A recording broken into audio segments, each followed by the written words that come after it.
Hello and welcome to the In a Nutshell podcast with myself, Andrew Miles Davis, and my co-host, Chris Branch.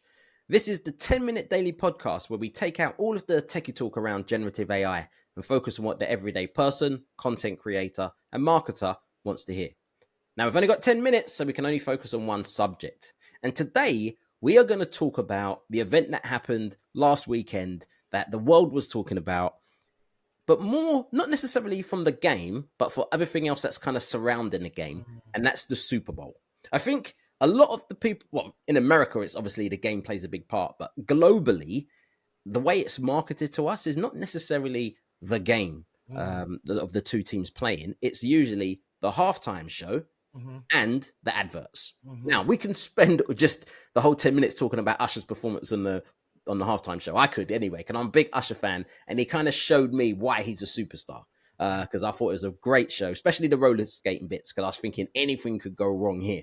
But we're going to talk about the ads, and we're not just going to talk about any ads, because what we noticed was that this year there was a substantial amount of ads that was AI focused. So we're going to talk about 5 of them very, very quickly, because we've only got 10 minutes. So we're going to talk about 5 of the AI ads that happened at the Super Bowl and kind of just give our opinion about the overall impact on AI and ads. So before I get into them, Chris, the 5 ads, did you see anything in this when it comes to the Super Bowl? Did you hear anything online? Mainly, like you said, press releases by who's going to be appearing as the adverts in the Super Bowl. I haven't actually watched the adverts yet, so hoping that you can give me some feedback on that. But I saw who's going to be doing it, and yeah, the fascinating thing is, no Super Bowl before this has had such an emphasis on AI. Just like every other event we saw, like CES. This is a technology event, it's not AI focused, but all of a sudden AI is front, right, and center.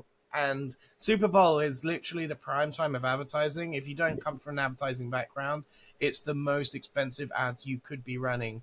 Probably outside of the Las Vegas sphere now, maybe it's the most expensive you could probably do. But still, prime time Super Bowl ads is as big as it comes. So it's who's making a push. Exactly. And what you'll find when it comes to the Super Bowl ads, it was who can come up with the most creative idea, because that's the ad that most people are going to be talking about for a while. Still to this day, people talk about the Old Spice commercial, the "Hello ladies, look at your man, now back to me." Like that was, I don't even remember what Super Bowl that was, but again, it was a moment. Just like the Oreo, where Oreo kind of really was known, and also the agency 360i, I think it was. They were known because when the lights went out at the Super Bowl, and they had the advert where it's like something to do with the lights and Oreo, and that was just a tweet, and that kind of really helped push Twitter, real-time marketing, and also obviously them as Oreo and the agency. So let's talk about 5 ads, and I'm going to start with Microsoft. Because Microsoft had an ad, it's about a minute long, showcasing Copilot. So Chris, do you want to quickly explain what Copilot is to everybody? So Microsoft have made a massive push into AI with OpenAI. They put 10 billion into them, and this is all launched off the back of that work. Essentially, they're integrating OpenAI's products into Microsoft's own launch stuff. So Copilot is essentially like a software level AI using a lot of the underpinnings of GPT-4 and their partnership with OpenAI in order to basically help you, kind of like Clippy, if you're old enough to know what Clippy is. It's like a desktop assistant or something like that in Word. Like, it's going to be that. Like, Copilot's going to be all-inclusive on your laptop. And if they deliver it how it's got the potential to deliver, it's just going to be part of your everyday. It's going to be your everyday assistant for your emails, for your documents, for everything that you do online. Now, with something that big, you'd think that they would come up with a really creative idea. And I watched the advert and I was underwhelmed. It could have been an advert for anything. It's just trying to motivate people with some words on the screen and people doing this and that, going about their lives. But there was nothing there that was original. And I just think they missed the trick. Because one thing about the Super Bowl, it's like a lot of it is who can come up with that creative idea that people will remember. And for them to have it's the buzz afterwards, right? And the buzz afterwards, people talking about it. I But remember one of yeah. the funniest ads I ever saw was like, it was, can you remember those old DVD screens where something would bounce around the Oh screen? yeah. I know So that. they put Yeah. like a QR code on a Mm. 30-second ad, and you had to quickly get your phone out and scan it. And the first like million people to do it got some free Bitcoin or whatever it was. Gamification. I can't remember what it was, but everyone talked about that for the next 3 months. Yeah, exactly. That's what. And similar things happen in marketing right now. It's like you buy a billboard, but that's not going to be the ROI. It's if it goes viral on a social post, Yeah. so you're kind of framing it for the next thing, which is online. Yeah. Even though it's a primetime TV Super Bowl thing, it's more about, does it exist online 3 months afterwards, or did it disappear in 24 hours? Yeah, exactly. And that's for me, Microsoft missed a big trick. Now, when you look at Microsoft, if you go to one of their biggest competitors, that's Google. Google was showcasing, I think it's their Pixel 8, or I don't even know what number they were on. You can tell I'm an iPhone user.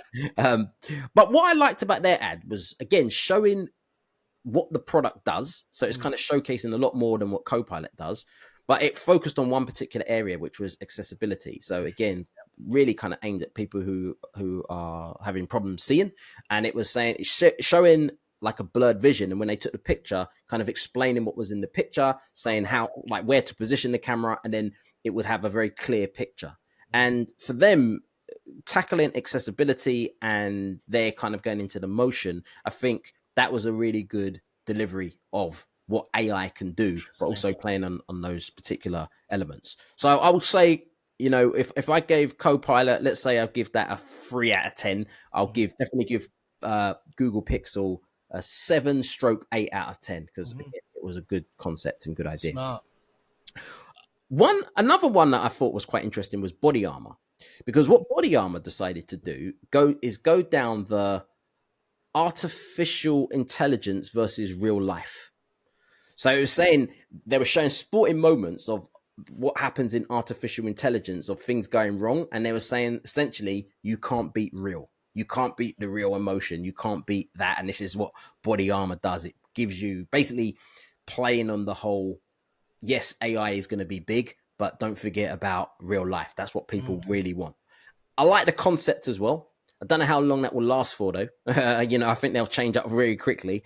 But I like that whole playing on the idea of it. That's definitely one to have a look at, to see what they did. Because the way they created AI, some of it was really good. The way they done it, which was great, but you can tell AI was lacking because they used a lot of the video editing software.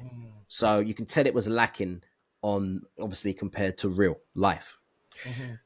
Which kind of goes into the fourth one that we'll talk about, which is the film Despicable Me. Now, Despicable Me 4 is coming. I saw the last one, Despicable Me 3. I took my niece to the cinema to see it, and I was pleasantly surprised. It was a good film, so I have to go back and watch number 1 and 2. Now, they were talking about them using a chatbot. I can't remember if it actually said the chatbot, but it's a chatbot because they were putting in prompts. And what was funny is that they were creating images, but it was people with, say, shaking hands, but they've got like 7 fingers, and it's kind of all like you could tell, essentially what it would have been like a year ago. Yeah. So for me, I like that concept where they were showing, again, it was very much, this is kind of like typing in prompts, getting wrong things, and then there was hundreds of, like, I don't even know what those creatures are called, those little creatures Minions. doing it as well. What are they called? Minions, that's it. Yeah, well, I'm saying that's it. I don't know. I'm guessing as well.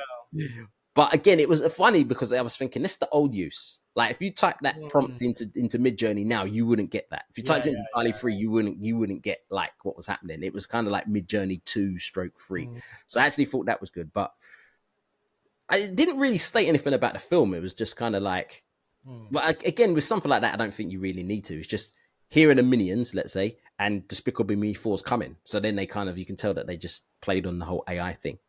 It wasn't like the Wolverine stroke Deadpool. That was a trailer to watch if you haven't seen it. That's excited me. The last one, very quickly, was CrowdStrike. And what there is about is cybersecurity. So it's actually quite good because there was it's very much like the Wild West. Cowboys were coming out, going into battle, but they were glitching because it was very much in a computer simulation, and they were the ones that kind of saves the day. Mm. So, and again, they used basically saying their AI technology kind of will help. They didn't really talk about AI that much. Like, I didn't really I thought it was just cybersecurity. But again, when you kind of read the detail, they say about the AI behind it. So yeah, they were the five ads, the main 5 ads, and very different ways to approach like the same subject, right? Yeah, different ways to approach. And remember this episode, everybody, because in a year's time, we're going to do another one about Super Bowl 2025 and see how many AI ads are going to be. Right, they're going to talk about AI, or will it just be part of it? Just they don't even have to mention AI. You can just tell it's AI, because that will really show how far the advertising world's come when it comes to AI. And we're going to do a lot of episodes this year regarding AI and advertising. So in a nutshell, what you've seen is, and it's only February, but the start of AI impacting huge events. Because this year there's going to be a lot of events. You've got the Euros, you've got the Olympics, you've got the Paralympics. You've got a lot of events that's coming in. This is kind of the first major sporting event. So this is the start. Within that, there's going to be ad breaks, and you're going to see a lot more AI ads within them.